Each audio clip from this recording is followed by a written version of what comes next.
Now you'll want to make sure that you wait until 5 minutes after a fully warmed engine has been shut off, or after the vehicle has sat overnight, is on level ground, and that you've switched off your ignition before checking the oil.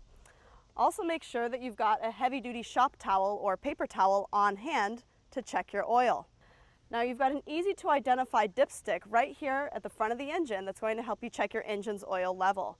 Go ahead and remove that dipstick, make sure it's out all the way, and go ahead and wipe off the oil that's already on the stick here.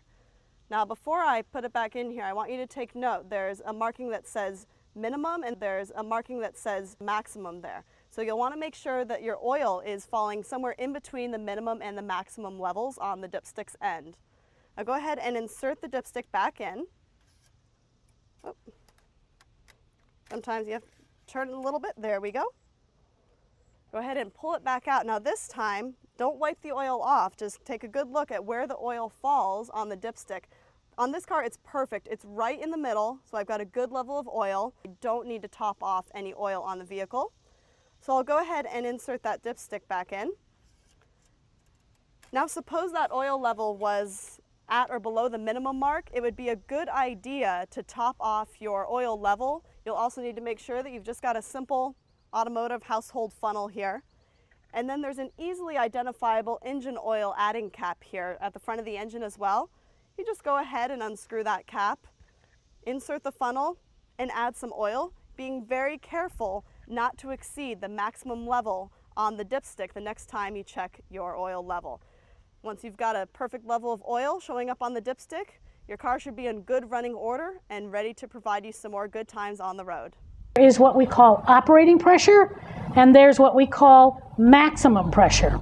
What it says on the side of the tire is maximum pressure. This one says maximum inflation 44 psi. What that means is that's the maximum amount of air you can put in that tire without jeopardizing the structural integrity of the tire. That is not where you should inflate your tire. You take your little cap off, and then again a tire gauge, and you just push that on there, and you'll see the little gauge runs out, and this one is at about 31 pounds.